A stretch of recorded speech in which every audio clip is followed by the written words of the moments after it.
இன்றே டவுன்லோட் செய்து உங்கள் ஃபேவரட் ஷோக்களை என்ஜாய் பண்ணுங்க. இங்க இருக்கிற எல்லாருக்கு முன்னாடியும் அக்னி சாட்சிய முறையா மந்திரம் சொல்லி என் மேடம் கழுத்துல தாலியை கட்டியிருக்கேன். இனிமேல் யாரும் இந்த வெற்றி திருட்டுத்தனமா தாலி கட்டணும் சொல்லவும் கூடாது. என் மேடம் திருட்டுத்தனமா குடும்பத்துல வாழ வந்தாலும் சொல்லவும் முடியாது. அப்பா, நாங்க ரெண்டு பேரும் ஒன்னா சேர்ந்து வாழணும் மேல இருக்க முடிவு பண்ணிட்டான்ப்பா. நீங்க இல்ல, வேற யார் வந்தாலும் இங்க ரெண்டு பத்தி பிரிக்க முடியாது. அப்போ நேத்து வந்தவளுக்காக உன் அப்பா அம்மாவையே தூக்கி எறிய துணிஞ்சிட்டியா? அப்படிதானே? அப்படிதான் வச்சுக்கோங்களேன். உங்களோட சந்தோஷத்துக்காகவும் உங்களோட சுயநலத்துக்காகவும் எங்களோட வாழ்க்கை அழிக்க நினைச்சீங்கல்ல, அப்ப நான் பண்றது எப்படி தப்பா இருக்கும்? நீ பேசலடா, உன்னை இவ பேச வச்சிருக்கா. நீ இவ கூட தான் சேர போறேன்னு முன்னாடியே முடிவு எடுத்திருந்தா இந்த பொண்ணுக்கு ஏண்டா நீ நம்பிக்கையை கொடுத்த?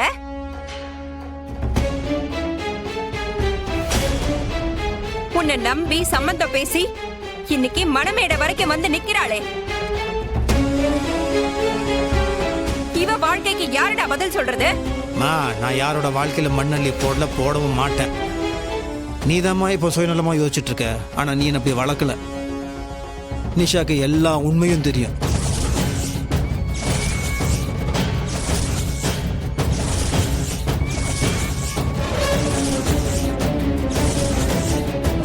இந்த கல்யாணம் எனக்கு நடக்காம துளசிக்கு நடந்ததை நினைச்சு எனக்கு ரொம்ப பெருமையா தான் இருக்கு. நான் துளசி கிட்ட கேட்டேன், நீங்க ஏன் வெற்றிய பிரிஞ்சீங்கன்னு. ஒருவேளை வெறுப்புல பிரிஞ்சவங்களா இருந்தா அவரை பத்தி குறையா சொல்லிருக்கலாம். ஆனா ஒரு வார்த்தை கூட தப்பா சொல்லல. அப்பவே அவங்களுக்குள்ள இருக்கிற லவ் புரிஞ்சுக்கிட்டேன்.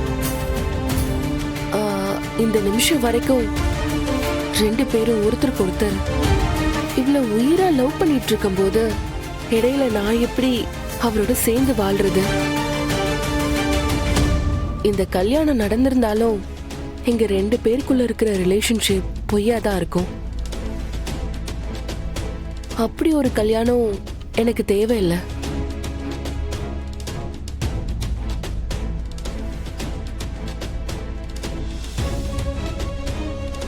பிரச்சனை அவங்க ரெண்டு பேருக்குள்ள இல்ல, இந்த ஃபேமிலிக்குள்ளதான் இருக்குன்னு நான் புரிஞ்சுக்கிட்டேன். இதுக்கு முன்னாடியே நான் அப்பா அம்மா கிட்ட சொல்லி புரிய வச்சிட்டேன். அதனால எங்களுக்கு எந்த பிரச்சனையும் இல்ல.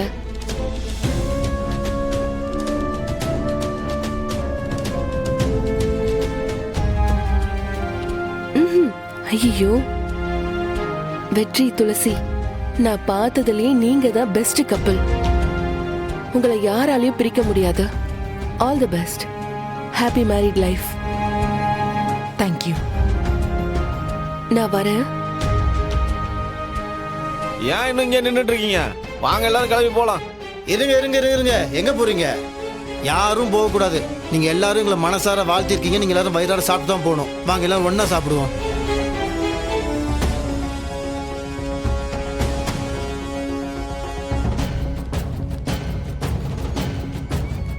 மேடம், கல்யாணம் நல்லபடியா முடிஞ்சிருச்சு. இதுக்கு மேல நீங்க சோகமா இருக்கக்கூடாது. அஞ்சலி இப்ப முறைப்படி அவங்க எனக்கு ஊட்டணும், நான் அவங்களுக்கு ஊட்டணும். பால் பழம் இல்ல மாறி மாறி ஊட்டிக்கணும். இதெல்லாம் சாங்கியம். வாங்க போலாம். வாங்க ஏ குட்டி, போலாமா? வாங்க மேடம். வரவண்ணி. அண்ணா வாண்ணா.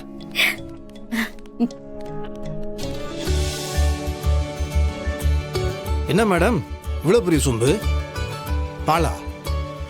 ஓ, நம்ம வீட்டில் கொடுத்து அமிச்சாங்களா? புரியுது. அவங்க எங்க கொடுத்து அமிச்சிருப்பாங்க. நீங்களே கஷ்டப்பட்டு காய்ச்சி எடுத்துட்டு வந்திருப்பீங்க. இருங்க, இது கொடுங்க. இவ்வளவு பால் குடிச்சா என்னத்துக்கு ஆறு உடம்பு? இல்ல அது உட்காருங்க.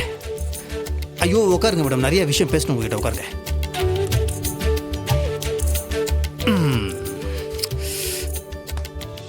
மேடம், இப்ப எதுக்கு சோகம்? ஓ, எஸ்கேப் ஆயிட்டா மறுபடியும் என்கிட்ட வந்து மாட்டிக்கிட்டோன்னு யோசிக்கிறீங்களா? சிச்சி, ஏன் அப்படி சொல்றீங்க? அது எப்படி மேடம் பண்ணீங்க? எப்படி நான் வந்து இன்னொரு பொண்ணு கழுத்துல தாலி கட்டினா உங்களுக்கு ஓகேவான்னு கேட்டா ஓகே கட்டிக்கொண்டீங்க. என்னோட உயிர் நீங்க. உங்களை விட்டு பிரிஞ்சிருந்தா நீங்க நல்லா இருப்பீங்கன்னு நினைச்சுதான் அந்த விஷயத்தை நான் செய்யறதுக்கு சம்மதிச்சேன். இனிமேல் நீங்கள் விளையாட்டு கூட இந்த மாதிரிலாம் பேசாதீங்க மேடம். நீங்களும் என்னை விட்டு போக வேணாம், நானும் உங்களை விட்டு போக மாட்டேன். சுமார் ஒரு 100-150 வருஷம், சரி ஒரு 200 வருஷம் இருக்கட்டும். ஒன்னா சேர்ந்து வாழும். இது இந்த ஜென்மம், அடுத்த ஜென்மம் அப்புறம் பார்த்துக்கலாம். எனக்கு வேண்டாம்.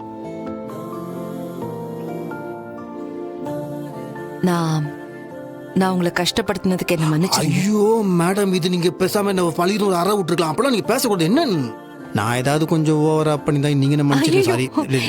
இல்ல வெற்றி.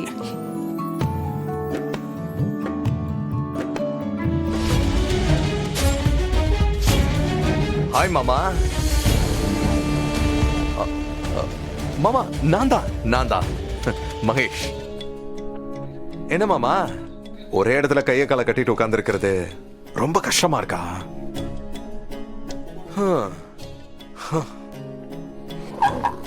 என்ன பண்றது? எனக்கு உங்களை சுதந்திரமா நடமாட வேணும்னு ஆசைதான். ஆனா பாருங்க, விதி என்னை பத்தி எல்லா உண்மையும் உங்களுக்கு தெரிய வச்சிருச்சு.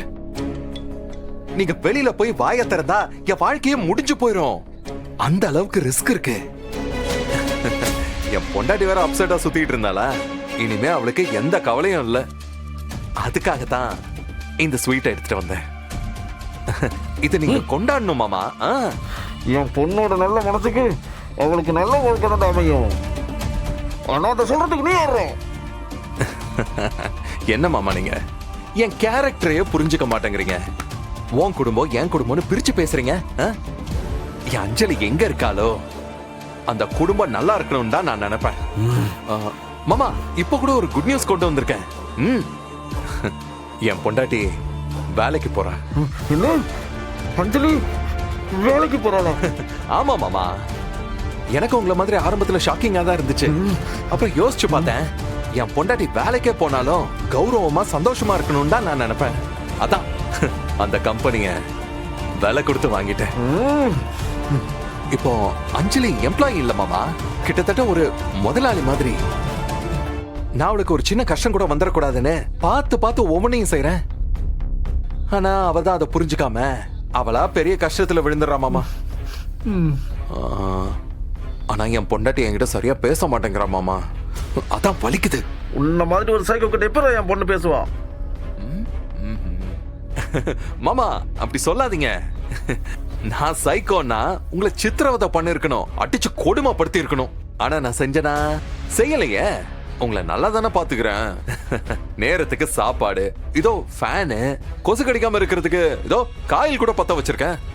ஒரு நல்ல மருமகனா எந்த வேலைக்கும் உங்களை அனுப்பாம என் கூடவே வச்சு கண்ணும் கருத்துமா பாத்துக்கிறேன். இதுக்கு மேல என்ன மாமா செய்ய முடியும்?